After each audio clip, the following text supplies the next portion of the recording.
जलसा हुआ इस्तेकाम पाकिस्तान पार्टी का। भी ये जलसा कहें, वर्कर्स कन्वेंशन कहें, लेकिन पहला था, जहानिया में हुआ और इंतखाबी मुहिम का आगाज़ किया है इस्तेकाम पाकिस्तान पार्टी ने।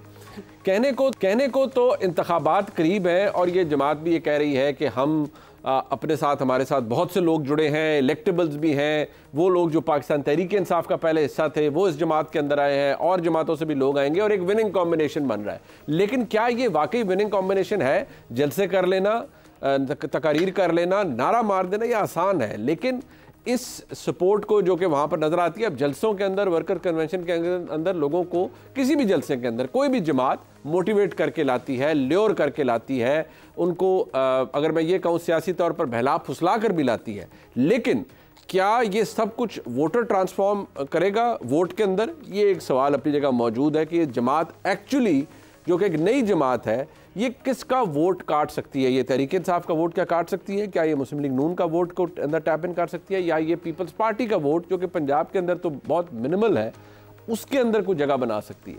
मेरे साथ मौजूद है जनाब सलीम बुखारी के मोहताज नहीं, मेरे उस्ताद भी हैं। सलीम बुखारी साहब, बहुत शुक्रिया आपका।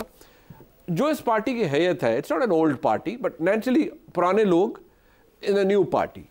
आपके नज़दीक ये जमात, अगर मैं आपसे आज पूछूं तो आपको इस जमात का जो अपील है वो किसके वोटर की तरफ लगती है? कौन कहेगा कि आईपीपी के बंदे को वोट दो, या ये जमात इररेलेवेंट है, बंदे को वोट मिलना है? मैं ये समझता हूँ कि इस वक्त दो इम्कानात हैं।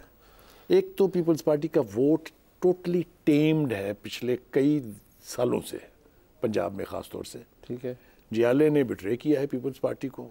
ये कुछ तसव्वुर नहीं कर सकता था कि 7 सीटें मिलेंगी उनको पंजाब असम्बली में या नेशनल असम्बली में पंजाब से। 3 हुकूमतें उनकी बनी हैं, तीनों हुकूमतों में चूंकि उन्होंने पंजाब में बेहतर परफॉर्म किया था, इसीलिए वो सेंटर में हुकूमत बना पाए, इंक्लूडिंग मिस्टर भुट्टो। बिल्कुल ऐसे ही। सो ये रियलिटी है कि any party who will deliver in Punjab will be in a position to do. Facts हैं हमारी सियासत के। यहाँ पर दो जो पॉसिबिलिटीज़ हैं वो ये हैं कि एक तो मैंने जैसा कहा कि इनका अपना वोट बैंक है, जो भी लोग हैं वहाँ, चूँकि वो मेजॉरिटी ऑफ दोज जो MNAs थे, MPs थे, वो इस वक्त इस धड़े में बैठे हुए हैं। दूसरा पीपल्स पार्टी का वोट। एक तीसरा वोट भी है, वो है कि नाराज़ एलिमेंट जो है नून लीग का। नून लीग में सब अच्छा तो नहीं, ऑफ कोर्स प्रॉब्लम्स हैं। और दूसरी बात ये कि अब चूँकि टिकटों के लेन देन के अंदर बहुत सारी गड़बड़ होगी, तो एक बड़ा जंग या चंक कह लें, वो वोटर्स का पड़ा होगा, देखेगा किस तरफ जाए।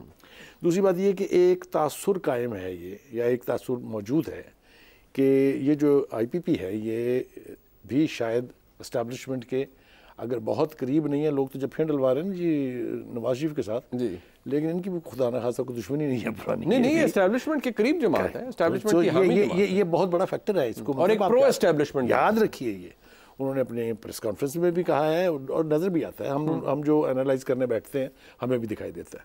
तो मेरे ख्याल से मैं ये नहीं कह रहा कि पहले इलेक्शन में ही IPP जो है वो सेंटर में पंजाब में हुकूमतें बना लेगी। It will have an absolutely visible impact in Punjab. अच्छा, आपको लगता है कि अपना शेयर लेंगे? एब्सोल्युटली, कोई डिनाई नहीं कर सकता, but in another election you never know what they will do. नहीं, बट एक बात है ना बुखारी साहब कि ये फरमाइएगा कि ये एक फैक्ट है कि जो लोग तहरीक इंसाफ से आए उनके खिलाफ तहरीक इंसाफ के अंदर भी एक गुस्सा है, एक जो उसके वोटर के अंदर रिजेंटमेंट है। क्या ये उन वोटों, वो हम फिर ये काउंट ही ना करें कि जो इन्हें तहरीक इंसाफ में वोट देता था पार्टी की वजह से, वो इन लोगों को वोट ना दे तब भी ये लोग जीतेंगे और जो इलेक्टेबल्स हैं उनके लिए मैटर नहीं करता? बिकॉज आपको याद होगा 2022 के बाई इलेक्शन में जिन लोगों ने जमात छोड़ी उनको और मुस्लिम लीग नून ने टिकट दिए और 1.5 लाख वोट लेने के बावजूद वो लोग हारे अपना इलेक्शन। ये एक बहुत अलार्मिंग। अब आप मुझे बहुत तलख बात कहने में मजबूर कर रहे हैं, मुझे कहनी पड़ेगी। वो पहली बात तो ये है कि PTI के 2018 के इलेक्शन का थोड़ा सा मुख्तसर एनालिसिस कर लेते हैं।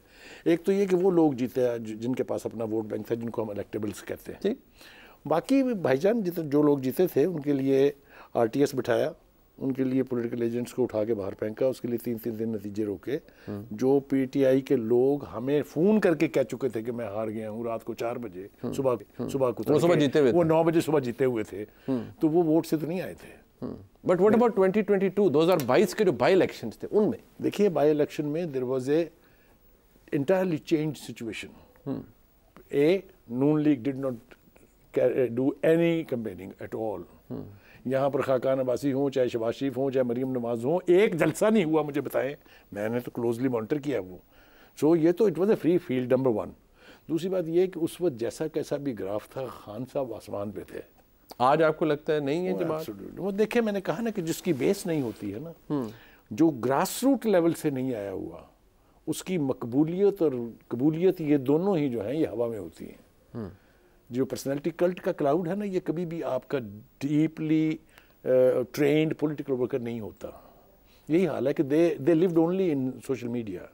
बिकॉज पीटीआई के जो परसेप्शन है वो तो ये है कि ये जो लोग जिन्होंने जमात छोड़ी, 9 मई के बाद छोड़ी या पहले चले, बहुत से लोग हैं, जैसे कई लोग तो पहले ही बहुत फासला हो चुका है, जैसे अलीम खान साहब का तो बहुत अरसा पहले ही तहरीक इंसाफ छोड़ चुके थे। लेकिन ये जितने भी लोग 9 मई के बाद छोड़े हैं कि इनको कभी भी ये अपने हलकों में वोट नहीं जीत पाएंगे, जो 9 मई के बाद जिन्होंने पार्टी को छोड़ा। देखिए, मैंने कहा ना, दो तरह की तकसीम आप कर लीजिए। एक ये कि वो जिनका अपना वोट बैंक है, जो अपनी रवायत के मुताबिक अपने इलाके के हिसाब से हमेशा जीतते आए हैं, उनको तो हराना मुश्किल है। जो लोग नए थे, जिन्होंने नए इलेक्ट होकर पीटीआई में रखा, उनका वोटर जो है वो कंफ्यूज्ड है 2 वजह से। एक तो पार्टी की जो हालत हो गई है वो आपके सामने है। इस पर 2-3 बंदे नाम हैं, मैं खुसरो बख्तियार ले लें और अली अहमद ले लें, जो अक्सर कर लेते हैं प्रेस रिलीज़ वगैरह पे। बाकी कोई प्रोमिनेंट नाम आपको पंजाब में दिखाई नहीं देगा। एक तो ये है कि पार्टी की अपनी पोजीशन जो है वो वीकन हुई है। वो लोग जो देवता समझते थे, अवतार समझते थे उनको, उनके ऊपर बहुत कुछ एक्सपोज हुआ है। यू कैन नॉट से इट्स इमरान खान ऑफ 2018 या 2022 के इमरान खान भी नहीं, वो भी नहीं है, वो भी नहीं है। तो अगर 18 और 2000 के वो नहीं है, और अभी उन्होंने अपनी फेट जो है उनकी डिसाइड होनी है। अभी उनके खिलाफ मुकदमात जो बहुत गंभीर नौयत के हैं, उनके फैसले होने हैं।